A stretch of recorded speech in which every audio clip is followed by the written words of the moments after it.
अगर आप लोग सरकारी मुलाजिम हैं तो ज़रा इस खबर को ध्यान से सुनिएगा, क्योंकि जम्मू कश्मीर एडमिनिस्ट्रेशन ने 1000 सरकारी मुलाजिमों की सैलरी रोक दी। क्यों रोकी गई है, कौन है ये सरकारी मुलाजिम और ऐसा क्या कारण हुआ कि जम्मू कश्मीर एडमिनिस्ट्रेशन को 1000 सरकारी मुलाजिम की सैलरी को रोकना पड़ा है।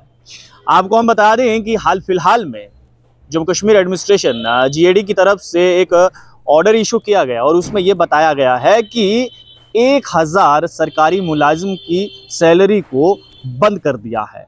बंद करने का मुख्य कारण यह है कि एक पोर्टल लॉन्च किया गया था। अगर आपको याद होगा तो 18 अक्टूबर 2022 को एक पोर्टल लॉन्च किया गया था चीफ सेक्रेटरी अरुण कुमार मेहता द्वारा, जिसका नाम JKHRMS रखा गया था, यानी कि Jammu Kashmir human resource management system रखा गया था। अब इस पोर्टल पे होता क्या है और क्यों इन सरकारी मुलाजमों की सैलरी बंद हुई है, वो मैं जानकारी आपको देता हूं।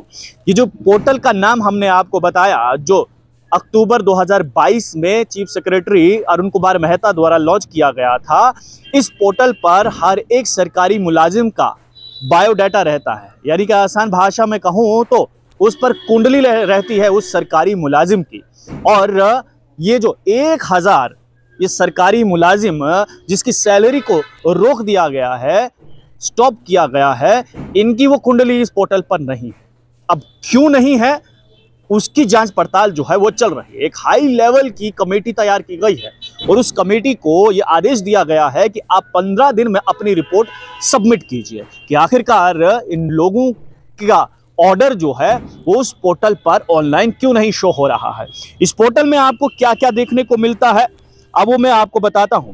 सबसे पहले तो आपको इस पे आपकी पोस्टिंग कहां पर है वो वहां पर दिखाई देता है। प्रमोशन अगर आपकी होती है, कहां से कहां जाना है वो वहां पर आपको दिखाई देगा। मंथली सैलरी स्लिप आपको वहां पर मिलता है। इनकम टैक्स आप कितना देते हैं वो वहां पर मिलता है। आपका जीपीएफ स्टेटमेंट क्या है वो आपको वहां पर मिलता है।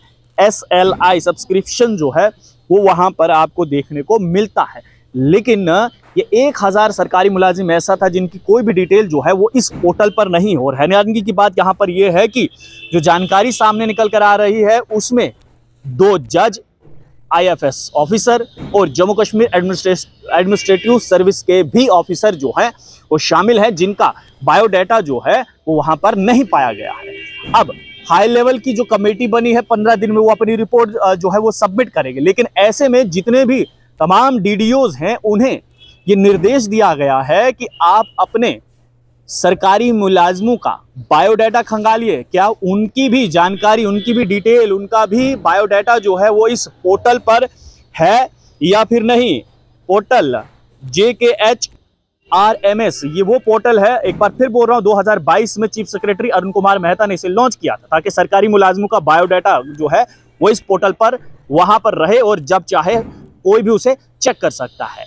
अब तमाम DDOs को ये जानकारी दी गई है कि आप अपने सरकारी मुलाजिमों का बायोडाटा खंगालिए। जो आपके पास डाटा है क्या वही डाटा जो है वो इस पोर्टल पर अपलोड है भी या फिर नहीं। अब जो हाई लेवल कमेटी बनाई गई है जिसको 15 दिन में रिपोर्ट सबमिट करनी है, उसका काम पहले तो ये होगा कि ये जो 1000 सरकारी मुलाजिम जिनकी सैलरी को रोका गया है, इनके डॉक्यूमेंट्स को वेरीफाई किया जाएगा कि क्या ये जेन्युइन तरीके से इनका अपॉइंटमेंट हुआ है या फिर नहीं। कहीं इनका कोई डॉक्यूमेंट में किसी भी प्रकार की गड़बड़ी है या फिर नहीं।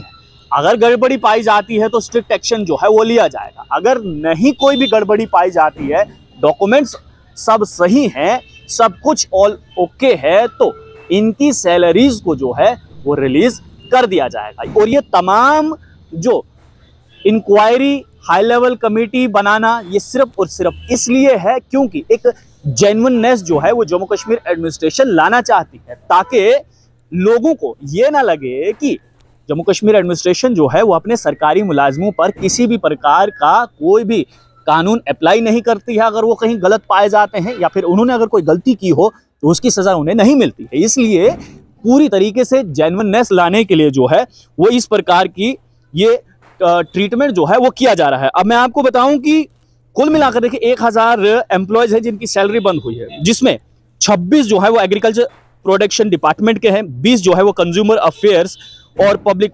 डिस्ट्रीब्यूशन डिपार्टमेंट के हैं, 82 एजुकेशन विभाग के हैं, 10 जो है वो फाइनेंस डिपार्टमेंट के हैं, 15 फॉरेस्ट डिपार्टमेंट के, 15 जीएडी जनरल एडमिनिस्ट्रेशन डिपार्टमेंट के हैं, 540 health and education medical education department के हैं, 36 जो है होम डिपार्टमेंट के हैं, 10 जो है हॉस्पिटैलिटी और प्रोटोकॉल डिपार्टमेंट के हैं, 40 जो है वो इंडस्ट्रीज है और कॉमर्स डिपार्टमेंट के हैं, 128 जो है वो इरिगेशन और फ्लड कंट्रोल डिपार्टमेंट के हैं, 30 जो है वो जल शक्ति डिपार्टमेंट के हैं, 22 पब्लिक हेल्थ इंजीनियर यानी कि पीएचई डिपार्टमेंट के हैं, 10 जो है वो पीडब्ल्यूडी डिपार्टमेंट के हैं, 18 जो है वो रेवेन्यू डिपार्टमेंट के हैं, 11 जो है वो रूरल डेवलपमेंट डिपार्टमेंट के हैं, 13 जो है वो साइंस एंड टेक्नोलॉजी डिपार्टमेंट के हैं। अब इन सब पर जो है वो ये जानकारी दी गई है कि प्रिंसिपल सेक्रेटरी ने जो है वो तमाम सेक्रेटरीज को कहा है कि आप इसे अच्छे से वेरीफाई कीजिए कि क्या जो इस पोर्टल को जो लॉन्च किया गया था कि क्या तमाम जो सरकारी मुलाजिम हैं वो उस पर हैं भी या नहीं है, उनका ऑर्डर वहां पर है भी या फिर नहीं है, कहीं कोई बैकडोर एंट्री तो नहीं मार गया है।